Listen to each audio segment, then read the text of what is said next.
Alright, hi everybody, how's it going? And welcome to another video.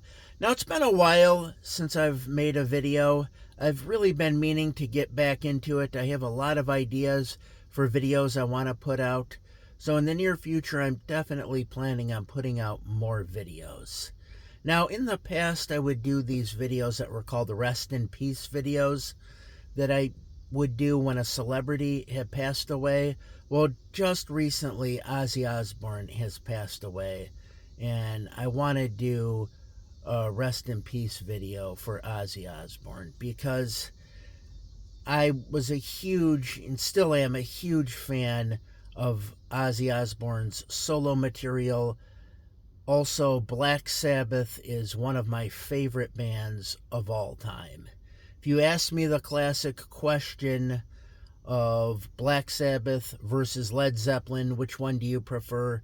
With me, it's always been Black Sabbath. Even though I'm a big Led Zeppelin fan, it's always been Black Sabbath over Led Zeppelin, for me anyways. So, I want to talk about Ozzy Osbourne and his passing. A lot has been said about this already. Some people, saw it coming. Ozzy Osbourne is someone that, people have been talking about for a while. He was known for his, excessive lifestyle at one point, and people would say that, he would probably be dead in a year, although they've been saying that since 1978, and he's obviously had lived several decades past that. So he sort of proved a lot of people wrong in that regard. But I do want to talk about him. I was a big fan of his music. As you know, Black Sabbath is a band that formed in 1969 in Birmingham, England. And Ozzy Osbourne was the vocalist. Tony Iommi was the guitarist. Geezer Butler, the bass player. You had Bill Ward on drums. They recently just played their final show just a couple weeks ago in Birmingham, England. I really like how they did end that. They had a lot of guest musicians go on stage and perform.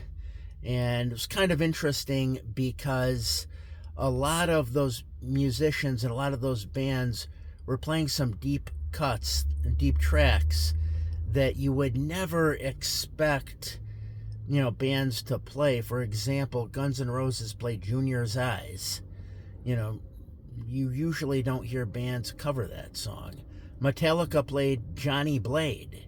It's another one you usually don't hear bands cover. So it was interesting, some of the songs bands were playing. And I guess from what I understand, Ozzy Osbourne met Axl Rose because Guns N' Roses played. And I guess he met him for the very first time ever. And that kind of surprised me. That really surprised me that was the first time they had ever met. But, it was a big concert. And then when everything was done, the original band, including Bill Ward, played 4 Black Sabbath songs, and then that was it. And I thought that was a good way to, end the band's career. I definitely did. I kind of wished Kiss would have done something similar because all the original members of Kiss are also alive. It would have been great if they had all the original members on stage and they play maybe 3 or 4 songs, and then that would be it. So I did like how Sabbath, ended their career with the original band. I did get a chance to see Black Sabbath when they're on their final tour. However, Bill Ward was not drumming, which I thought was kind of a shame. But, for whatever reason, he wasn't drumming at the time. But it was still a great show. It was still all the rest of the original members. And it was great to see Black Sabbath live.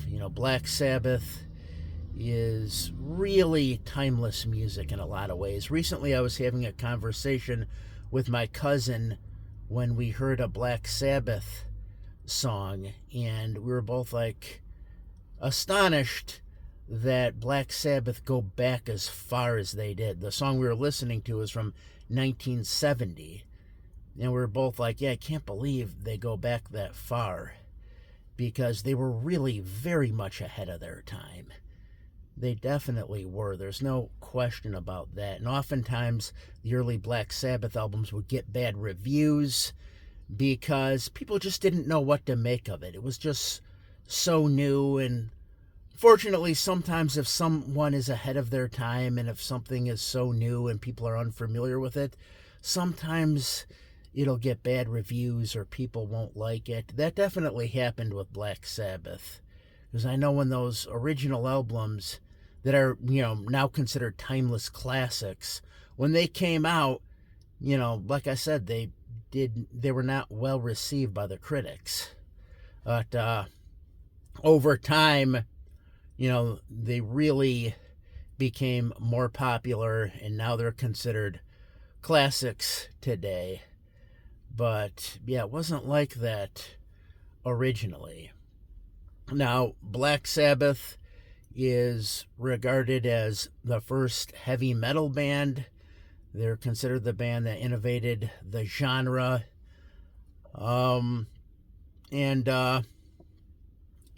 definitely believe they did. You could, point to some other bands that came a little bit before them, like Blue Cheer. Blue Cheer had some heavy songs. Iron Butterfly definitely had some songs that were heavy. You had bands like Cream and Jimi Hendrix. Also, Frank Zappa on his first album, on the first Mothers of Invention album, there's a heavy song on that. But really, Black Sabbath were the first band to do metal all the time. They were the first true metal band. And, you had a lot of different characteristics. You had Ozzy's vocals, and Ozzy is a very unique vocalist. I don't think there's anyone else that sounds anything like Ozzy. The closest I could maybe think to a singer sounding like Ozzy Osbourne would maybe be Lane Staley from Alice in Chains. I always kind of thought he sounded somewhat like Ozzy, but still quite a bit different, right? Still quite a bit different. And, he's a good vocalist in his own right. Don't get me wrong, or was a good vocalist in his own right. But, yeah, Ozzy, like I said, just, had this unique singing voice that no one else had, and it was definitely kind of like a blues rock kind of voice that was popular at the time, but still no one was able to copy it or replicate it. Recently I heard people say that, Jack Black really sounded like Ozzy, but I don't know. I could still tell it's Jack Black, because Jack Black did sing some Ozzy songs, I guess, at the final Black Sabbath show. But, yeah, I definitely wanted to talk about this. Another thing I do want to mention, and, the Black Sabbath fans know this, but Black Sabbath was also considered one of the first bands to play scary rock music. They were one of the first to do it. Now, you could point to some other people. I know there was a guy from England in the 60s I believe his name was Screaming Lord Sutch, and he had like a Jack the Ripper gimmick. And I know there was someone else by the name of Arthur Brown, and he would wear, face paint, kind of looked like a black metal singer, but his music wasn't real heavy. It wasn't as heavy as Black Sabbath. But, yeah, and some people will mention Alice Cooper. And the Alice Cooper band did put out an album a year before the first Black Sabbath album came out, but the first Alice Cooper Group album was very experimental. You know, it wasn't a real heavy album. It was just a very psychedelic and experimental record. But, yeah, so Black Sabbath were really, you know, the first metal band and, you know, one of the first bands to really dive down into scary music. A lot of their lyrics, you know, were very realistic. They were singing about real world problems a lot of the time. A lot of other bands were not doing that at the time. So, yeah, they did a lot of that. And I definitely have to say something about Tony Iommi's riffing, because Tony Iommi definitely was the riff master. He had so many great riffs. I often will think about that. I'm always astonished by how many great guitar riffs Tony Iommi came up with. That was really the driving force of Black Sabbath's music. Also, Geezer wrote those lyrics. Those are some great lyrics. And Bill Ward, a great drummer too. So, definitely wanted to talk about that. I think some of the later Ozzy Sabbath albums kind of get overlooked. I am a big fan of Technical Ecstasy and Never Say Die. I think those are great albums. Usually not considered by the fans to be great albums, but I think those albums turned out really well. I really do. And, you know, think those albums were great. Now, Ozzy Osbourne had left Black Sabbath around, I believe it was around 78 or so.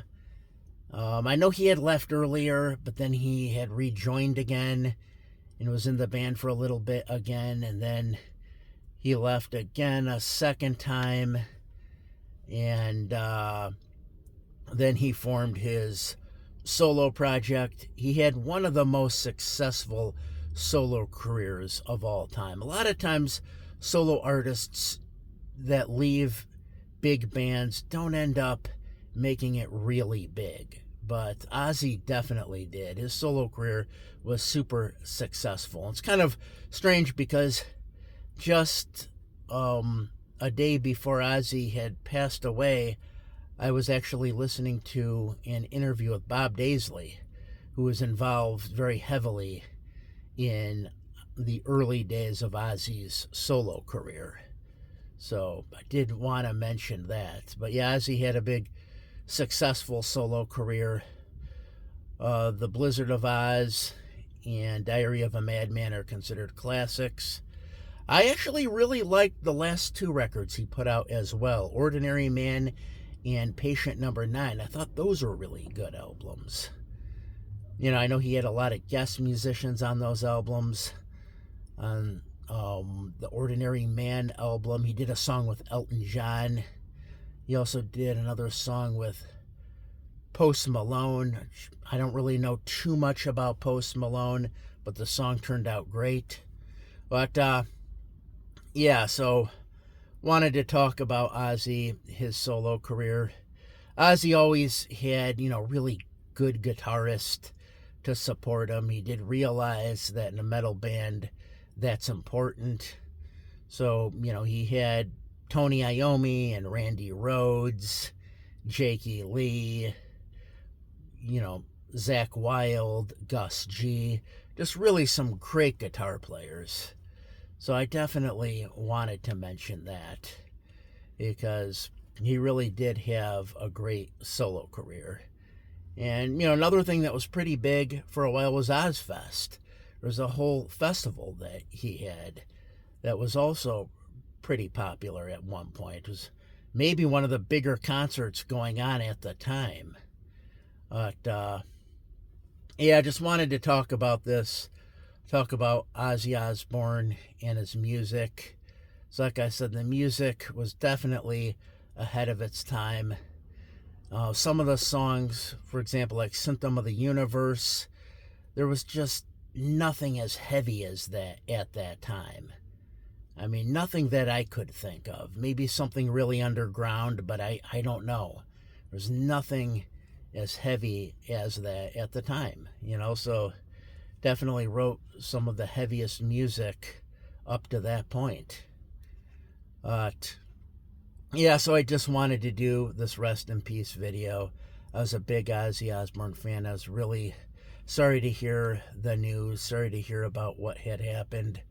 But that's all I've got. If you watched this video, as always, I thank you for watching. I am, like I said, planning on putting out more videos in the near future. So stay tuned. Have a good night.